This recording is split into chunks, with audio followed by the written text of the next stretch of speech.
The box wasn't supposed to exist. Hidden in the attic of a forgotten house, it waited an unassuming relic with faded carvings and the faint scent of rot. Inside, a puzzle with no known origin and a promise scrawled on a yellowed note. Complete it, and you'll understand. But Nina would soon learn that some mysteries aren't meant to be solved, and some puzzles don't just reveal, they consume. It all started with an old wooden box discovered in the attic of an abandoned house in the small town of Anderton. The house, an eerie relic of a bygone era, had stood empty for decades. Its once vibrant paint had long faded to a ghostly gray, and the roof sagged under the weight of neglect. It was the kind of place children dared each other to approach, a backdrop for whispered stories of hauntings and mysterious disappearances. Inside the attic, amidst layers of dust and cobwebs, a young urban explorer named Nina stumbled upon the box. The wooden container, roughly the size of a shoebox, was covered in scratches and faint carvings that hinted at age and use. It seemed out of place in the cluttered chaos of the attic, almost as if it had been waiting to be found. The lid bore no label, only a faint engraving of a crescent moon. When Nina opened the box, she found a jigsaw puzzle inside. The pieces were thick, hand-cut wood, clearly from an era when craftsmanship mattered. The design on the lid was faded, but it appeared to depict a serene countryside with rolling green hills and a quaint cottage nestled among trees. Alongside the puzzle was a small, yellowed note. The handwriting was spidery and uneven, as though written by someone in haste or desperation. It read, "Complete it, and you'll understand." Intrigued, Nina took the puzzle home. She had always enjoyed solving puzzles, finding comfort in the methodical process of creating order from chaos. But this one felt different. The faded image on the lid and the cryptic note added an air of mystery she couldn't ignore. It felt like a challenge, a forgotten piece of history waiting to reveal its secrets. She spread the puzzle pieces on her dining table, marveling at their uniqueness. Each one had a slightly rough edge, as if cut by hand. As she sorted them, she noticed an odd detail. Some pieces had tiny, intricate symbols etched into their backs. They weren't random scratches or manufacturer's marks. These were deliberate, precise engravings. Nina couldn't decipher them, but they seemed significant. She dismissed them at first, focusing instead on finding the corner and edge pieces. The puzzle was far more challenging than Nina expected. By the end of the first evening, she had only managed to complete the edges. Yet even the borders seemed imperfect. One corner piece didn't fit quite right, leaving a tiny gap that naggated her. As she stared at the unfinished frame, an inexplicable unease settled over her. The puzzle was incomplete, yet it already felt wrong. Still, curiosity outweighed caution. Nina resolved to finish it. Over the next few days, she worked on the puzzle whenever she had spare time. The countryside scene began to take shape, but certain sections were stubbornly elusive. She couldn't shake the feeling that some pieces didn't belong. They fit physically but seemed out of place in the image.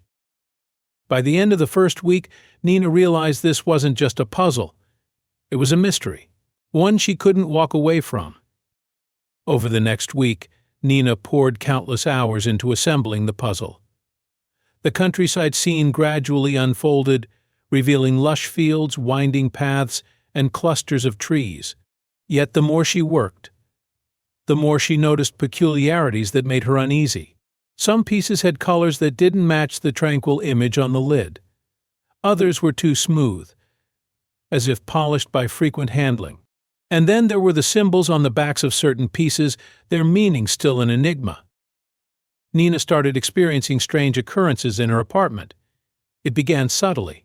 One evening, as she pieced together a section of the sky, she felt an inexplicable chill.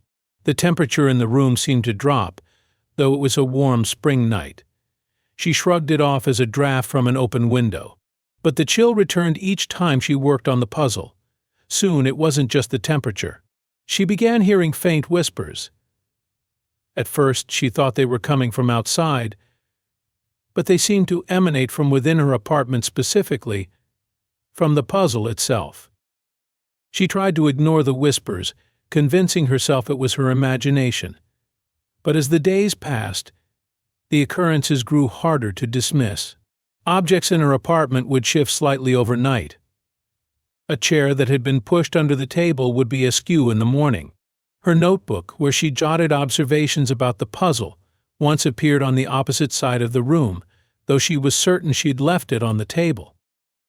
The puzzle's image continued to develop, and with it came new details that were not on the faded lid. The serene scene now included a winding path leading through the trees to a distant cottage. The closer she got to completing this part, the more vivid the image became. But something about the cottage unsettled her. It seemed alive. The windows glinted as if reflecting light, and the door appeared slightly ajar.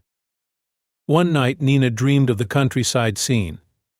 In her dream she stood on the winding path, staring at the cottage.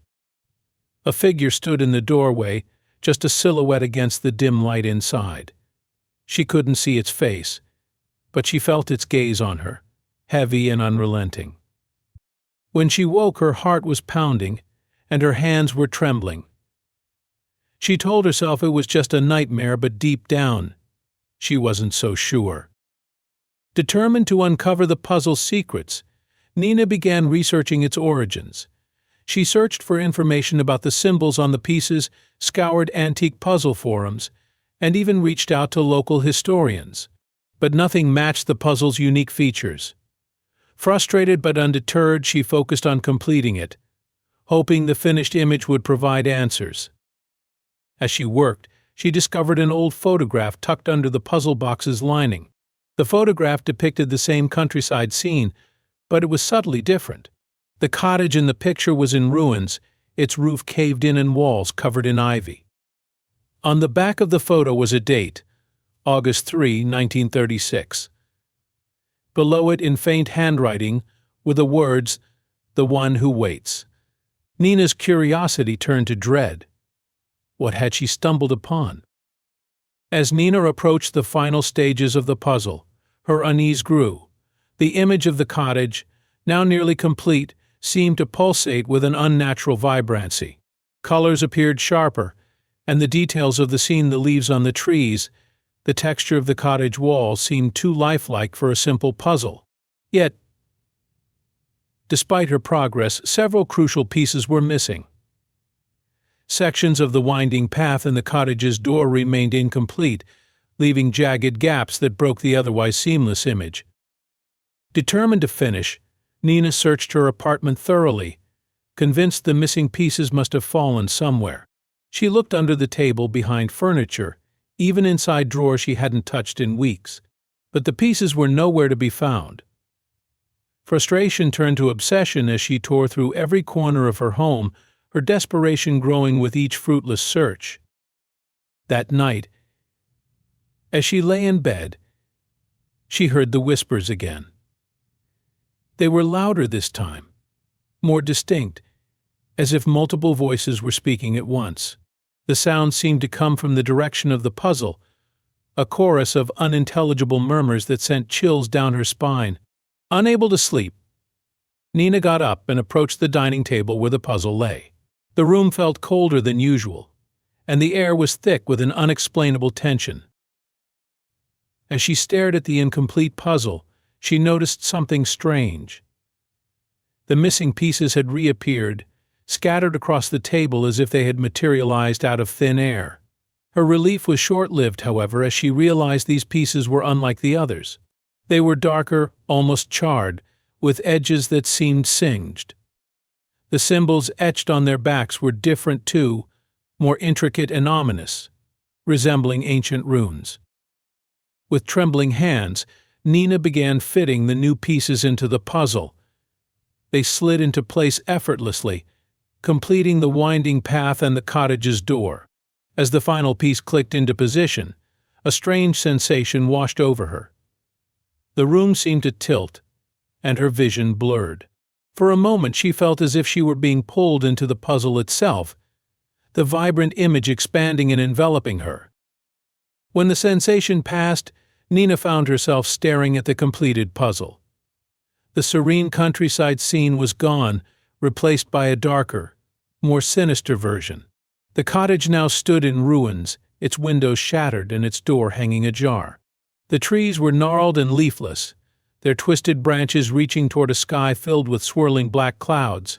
And in the doorway of the cottage stood a figure. It was no longer a shadowy silhouette, but a clear, human-like form, its face obscured by darkness. As Nina stared at the completed puzzle, she felt a strange pull, as if her mind was being drawn into the image. The figure in the doorway seemed to move, though her rational mind screamed it was impossible.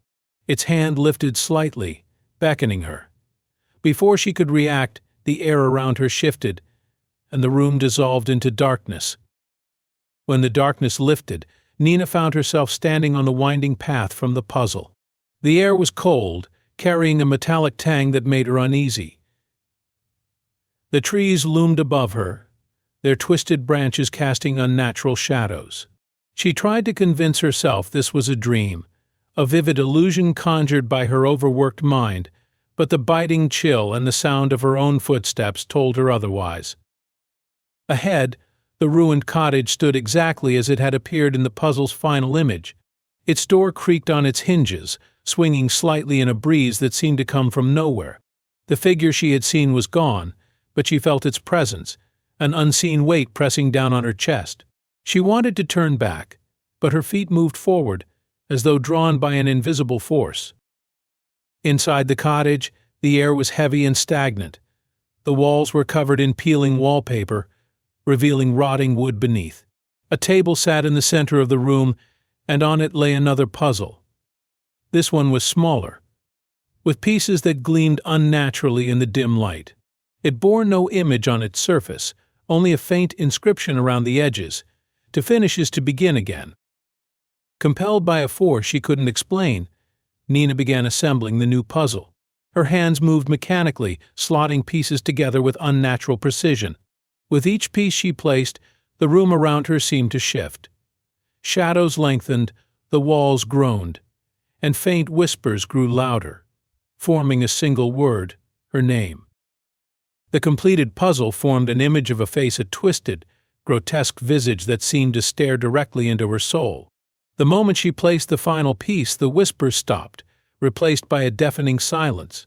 Then the figure she had seen in the doorway reappeared, its form now fully solid. It reached out, and everything went black. When Nina awoke, she was back in her apartment. The puzzle lay on the table, completed, but the image had returned to its original serene countryside. Yet something was different. The air felt heavier, the light dimmer. She looked at her reflection in the window and gasped. The grotesque face from the second puzzle stared back at her. In the days that followed, Nina tried to move on, but the puzzle haunted her.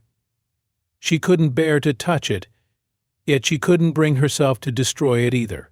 The whispers returned, louder than before, now accompanied by fleeting shadows in the corners of her vision. Her nights were plagued by dreams of the twisted face and the figure in the doorway. One evening, unable to take the growing dread, Nina decided to dispose of the puzzle. She carried it to the nearest river, intending to throw it into the water. But as she prepared to drop it, the pieces spilled from the box, scattering on the ground. To her horror, they began reassembling themselves, the sinister image forming once again. Panicked, Nina ran, leaving the puzzle behind. But when she returned to her apartment, it was there, perfectly intact on her dining table. It seemed to pulse with a dark energy, the grotesque face now faintly smiling. A new note lay beside it, written in the same spidery handwriting, "You cannot escape. Complete it again." Fine. Realizing she was trapped, Nina made one final attempt to break free. She burned the puzzle, watching as the flames consumed it. But as the last piece turned to ash, she felt a sharp pain in her chest. The room blurred, and she collapsed. When she woke, she was back on the winding path, the ruined cottage looming ahead. This time there was no escape. The puzzle was her prison, a cycle that would repeat endlessly. In her apartment, the puzzle reappeared.